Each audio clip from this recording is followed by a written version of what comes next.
Good evening, Shikha and Shridhar, and welcome to Design Dialogues hosted by Rethinking the Future in collaboration with Fublis. This is your host Bhavya, and today we have the pleasure of speaking with Shikha and Shridhar, the visionary founders and principal architects of R+D Studio. Hi, how are you both? We're good, thanks. Thank you for having us.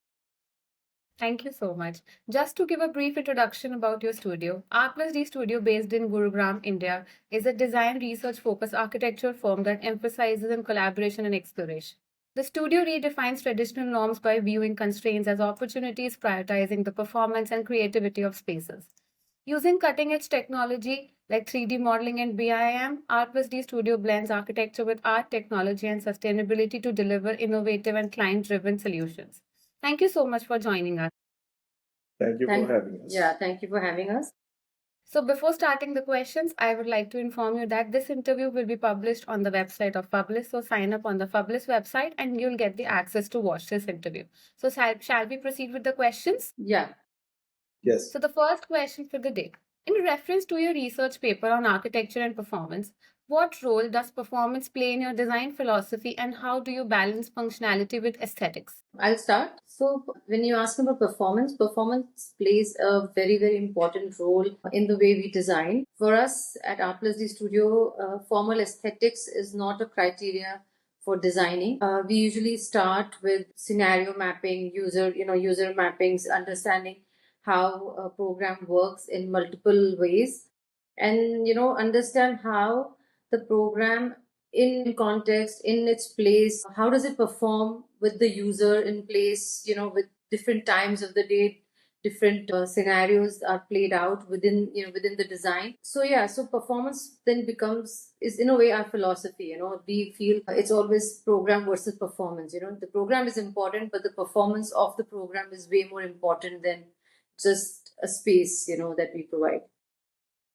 So in that respect, the formal aesthetics actually is a resultant of our discovery or investigation of the performance, and therefore it's hard for us to start from a formal expression because that's usually a resultant and not necessarily a start point for us. Correct. And our aesthetics then are rooted a lot more in its context, and and we take influences from the materiality, volumetric expressions, fenestrations of the context versus just imitating them or just applying them without understanding its inherent nature.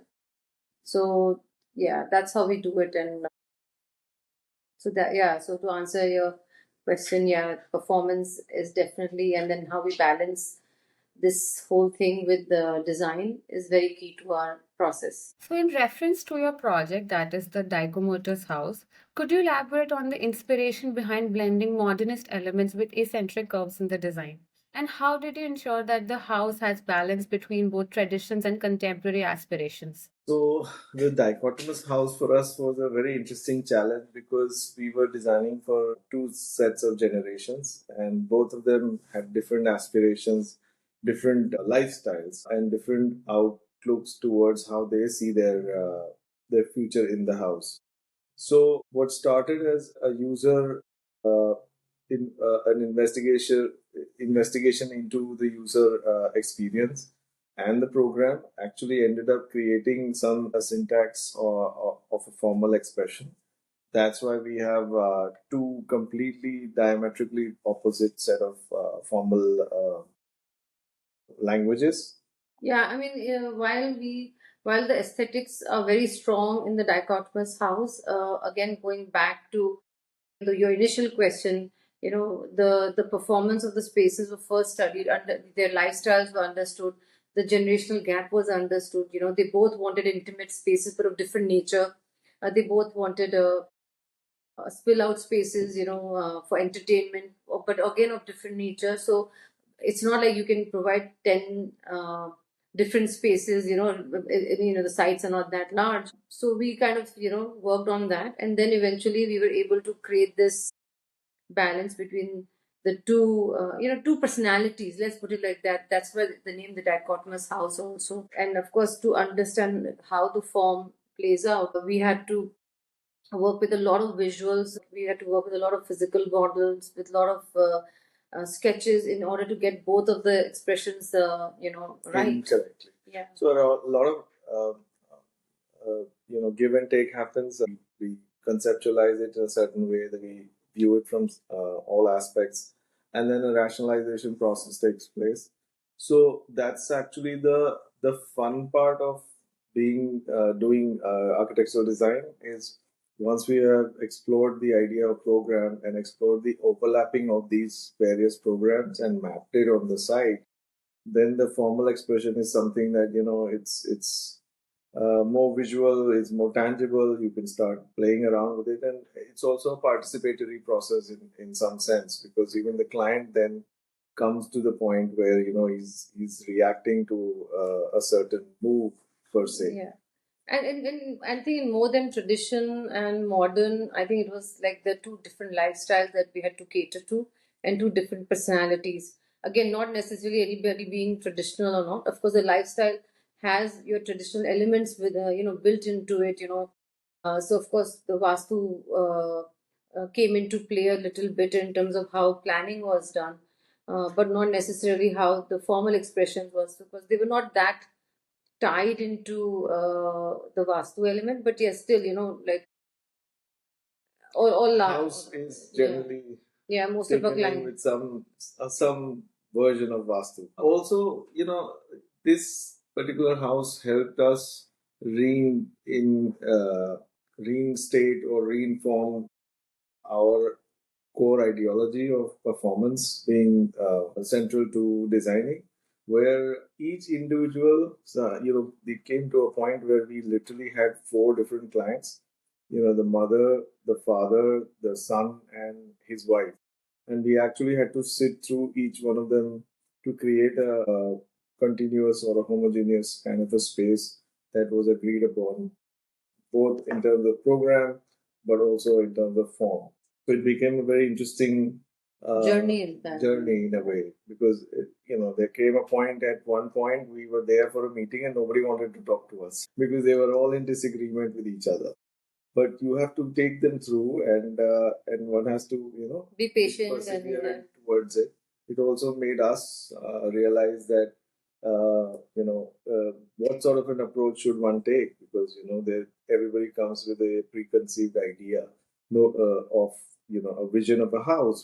Sometimes the journey itself can make it very interesting, and that's exactly what happened for this particular house. Nobody knew what the end result would be, and so everybody had to participate in that journey of the creative process. So, how did you conceptualize the idea of yin yang within the design process, and what were some practical challenges in achieving this balance? So, like I said, once your programmatic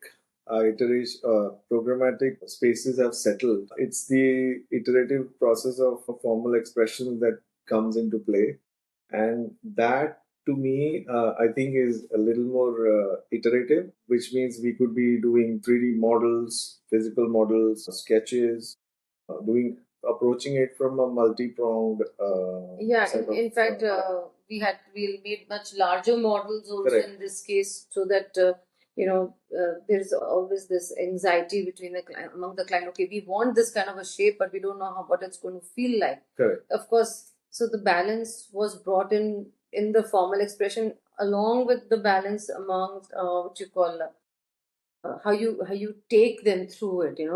And we were very clear from the beginning that we wanted to try both of these elements and express them separately in terms of materiality. So a lot of those things also had to be reinforced, because when you're talking about two distinct ideas, they had to look different, but at the same time, there had to be a balance between the two. There had to be a synergy between them, and of course, I don't think without having the softwares available to us the way we have them, we would have been able to realize the whole building, because it was not just structurally challenging, it was also there was a design challenge and a structural challenge, along with all the other services that had to go through it.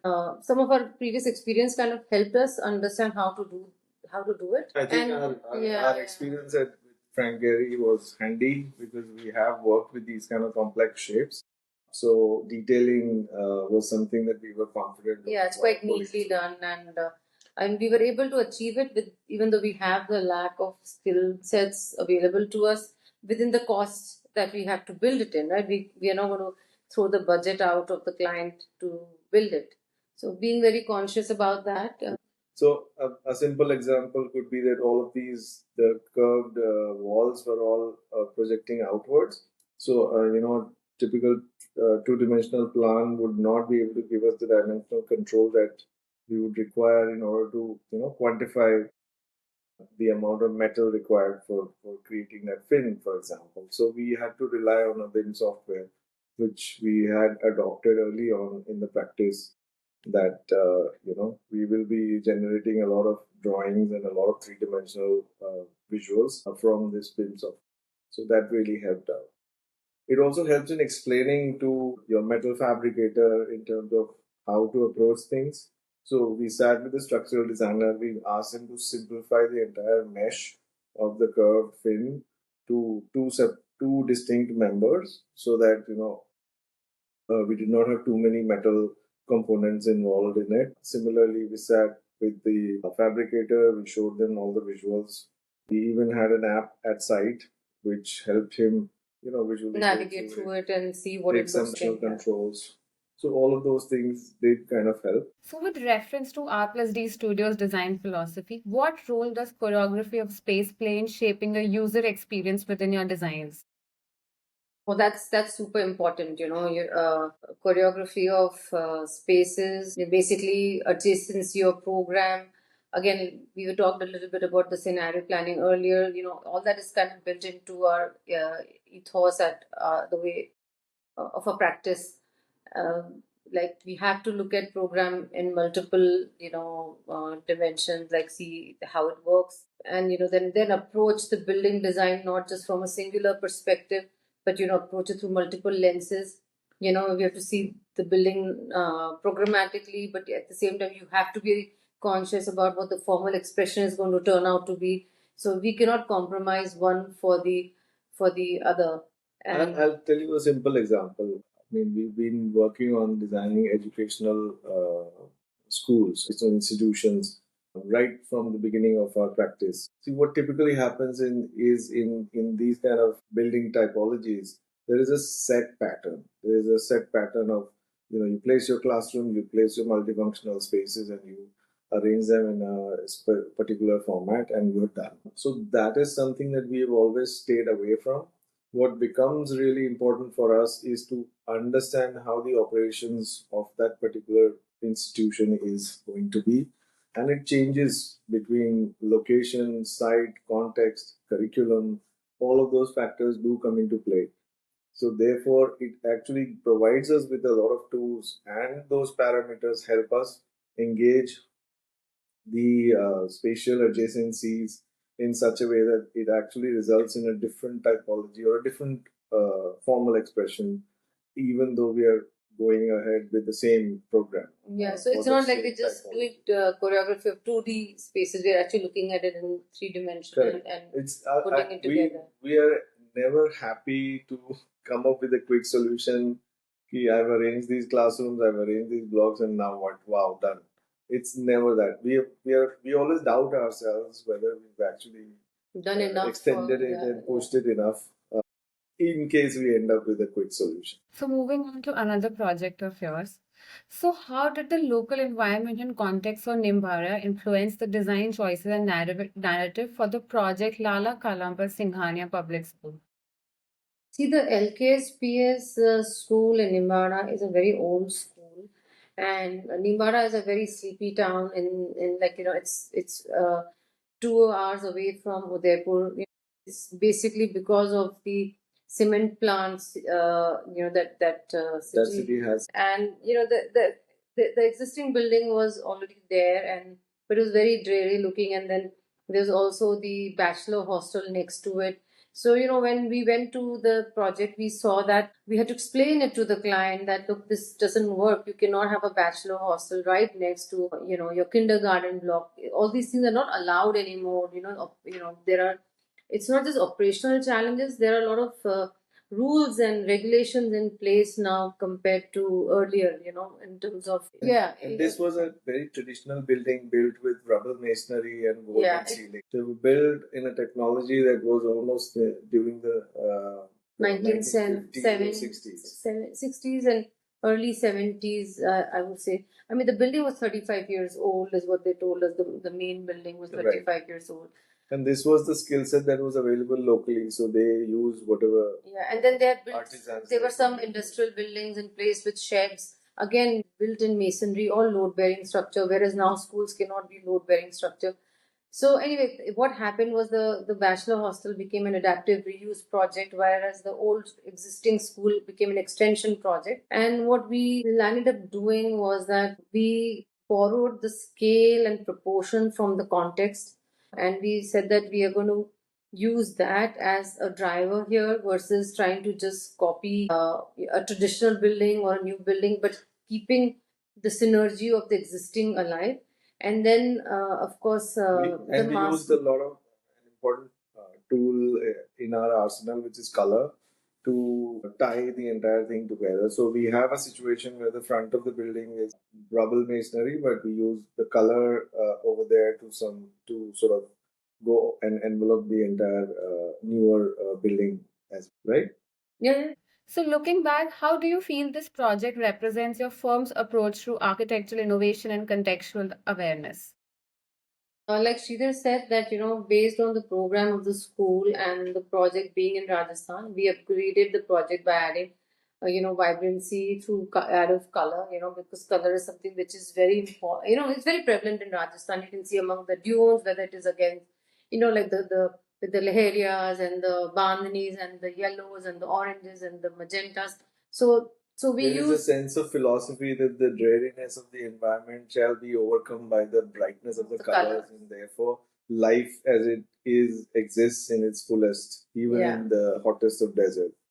So I think that part of the philosophy was borrowed and implemented. And in terms of innovation, I think, of course, design aesthetics wise, we try to innovate, but of course, a lot of things were already in place, so we had to just create extensions of those. But there was a major issue with the entire master plan, which was that it would get extremely flooded because it was the floodplain, and which was so, I mean, we were so surprised at how could a school function with a floodplain over there.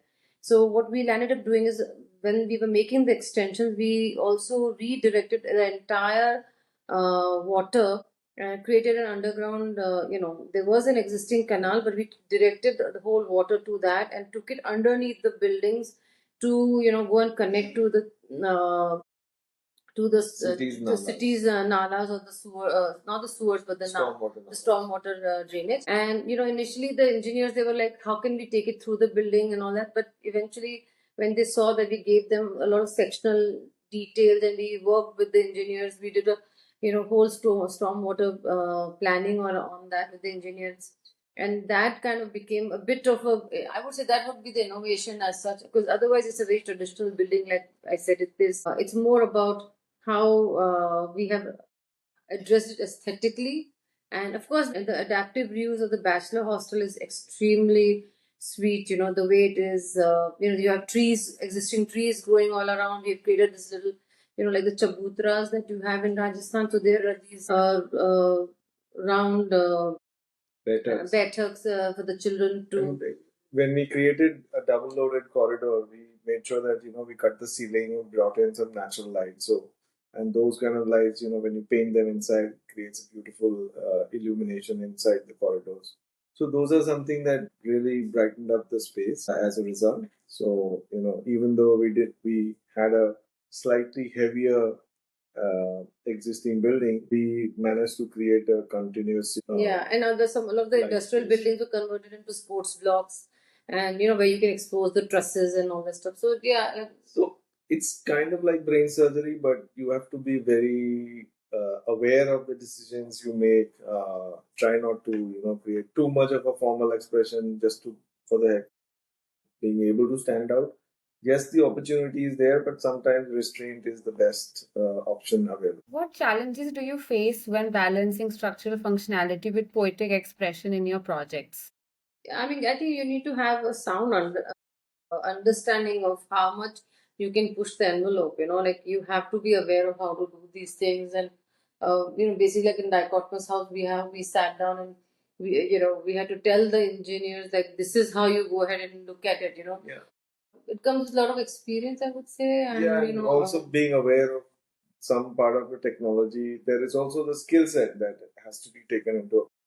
I mean, as a practice and as architects, we have been fortunate to have worked in, multiple environments which with have several engaged. tier one, tier two, tier three cities. And what we do realize is that it's not a challenge to get something built, but it's a challenge to get it built right, right? So most of the times, in terms of a formal expression, we can go ahead and build, a lot of crazy, or I would say, interesting shapes and forms. But one has to see whether it is tested in time, whether the detailing is done right, whether the craftsmanship was able to manage that or not, or are we just trying to push for a certain specific shape or form. So that's a balance. I think it's every architect's biggest challenge. We have our own way of approaching it. In our case, we come from a very pragmatic perspective, but at the same time, still give it a bit of a twist. And then there are some other practices who manage to get a lot more done. I mean, this is not to say that what is right or what is wrong, but our approach has always been a balance of budget, skill, and pragmatism to some degree. Along with their own design sensibility. Yes, of course. And of course, we put in a little bit of our. So talking about another phenomenal project of yours, that is K12 School, what were the main inspirations behind combining the four city streetscape in that structure? Basically, the K12 school that you're talking about is Southview School. Southview School, in this is in Dubai. So in the Gulf and also now even in India, we see that a lot. See that the school designs nowadays have become very corporate in its look and feel, with a lot of glass and a lot of So so the first thing that we'll end up doing is that we like to break away from that corporate look and feel of a school building, and we start looking for inspiration around. Another concept that our practice likes to engage in is this idea of place making. We believe that this buildings need to create a place for themselves wherever they are situated, and institutions are a great way to and are a great example for engaging in this whole placemaking concept. So when you ask us about the Southview School, it is very important for us that a child that goes in the Southview School understands that he's going to a school in the Gulf, in the Middle East. And it's not like he's going, to a school that could have existed in Greater Noida as well. So that that sort of a clarity needs to happen. If we were to engage about that at to a child in a very young age, then that helps in sort of grounding that child's education to some extent. Going back to the question that you had asked about the fourth city, so like we looked up at a lot of the ideas that are there existing in the heritage cities, which is whether it was Sharjah. So we see how the forts are basically planned, and it's actually very similar to campus planning. Like how different elements are put together, and they are all talking to each other and connected to each other. And a school, when you do a K12 school, which means that it is dealing from early years to, or like say the kindergarten, not even kindergarten, before kindergarten, from nursery to the 12th grade.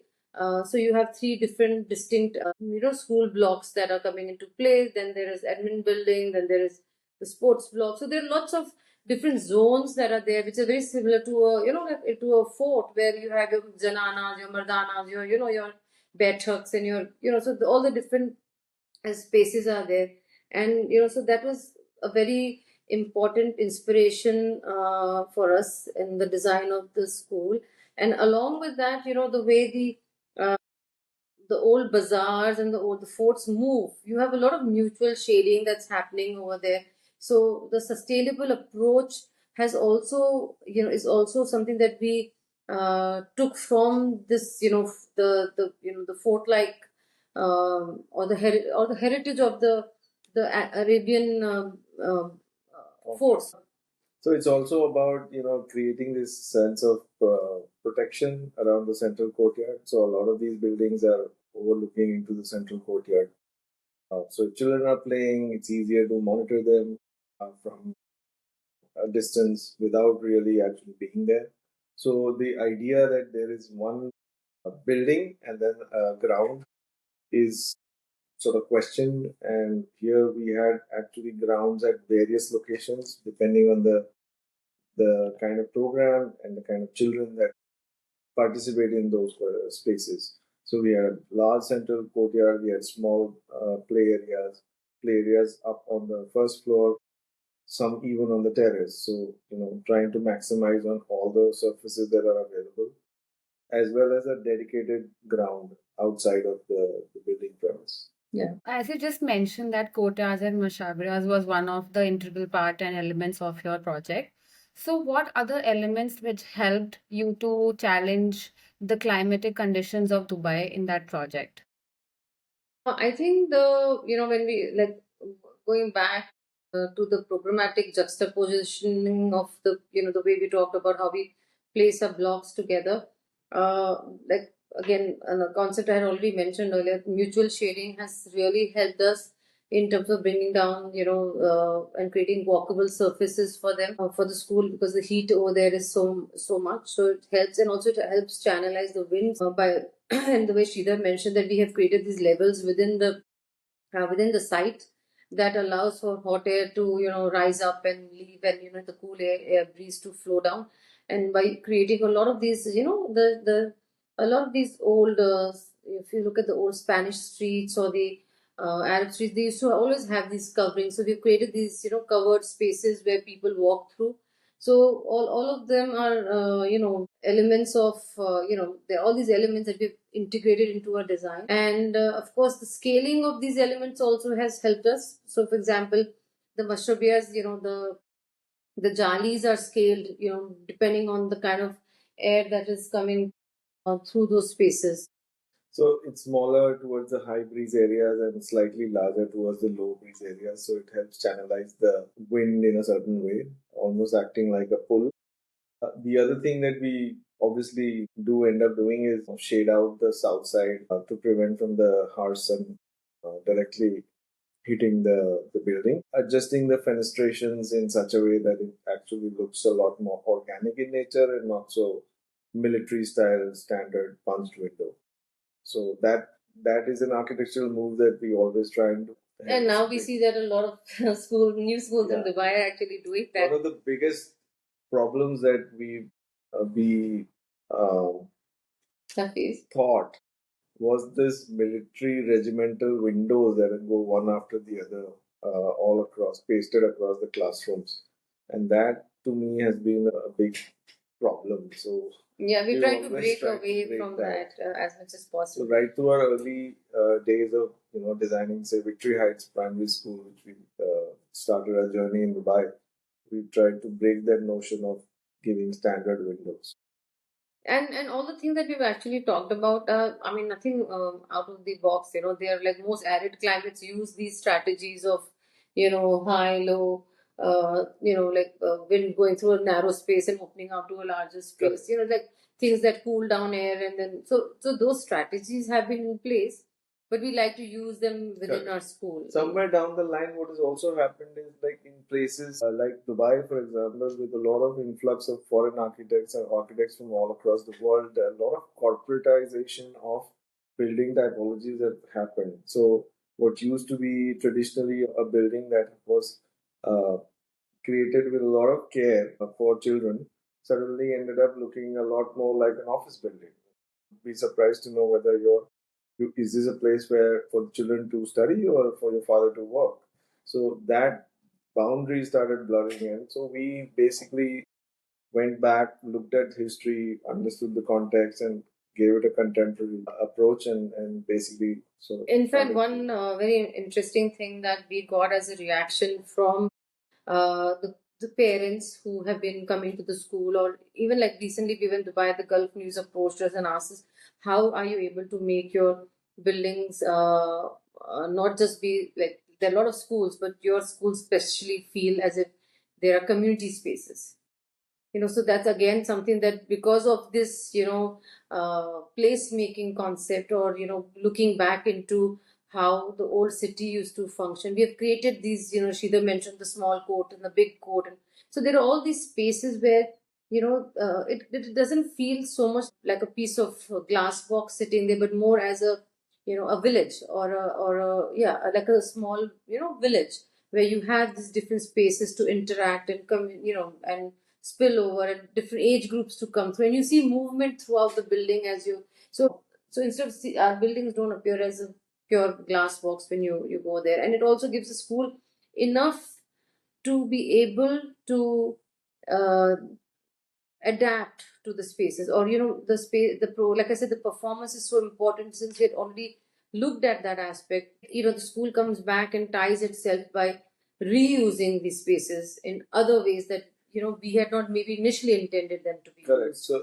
actually, just adding to that, basically the learning spaces are no longer restricted or confined within the classrooms, but now actually open up. So we have corridors that traditionally used to be 2 meters or 2.4 meters. We actually extended it just a little bit to make it a comfortable 3 meters, and suddenly that space becomes a central courtyard or a pod for additional learning to take place. So these are the kind of adaptive opportunities that we can sort of explore and exploit when we actually understand the programmatic aspect of the building. Yes, so those opportunities that we had seen earlier have now become strategies for the school. So that's how the whole synergy. In fact, this particular client of ours wants to put a copyright on that particular design move, saying that I'm this and not someone else.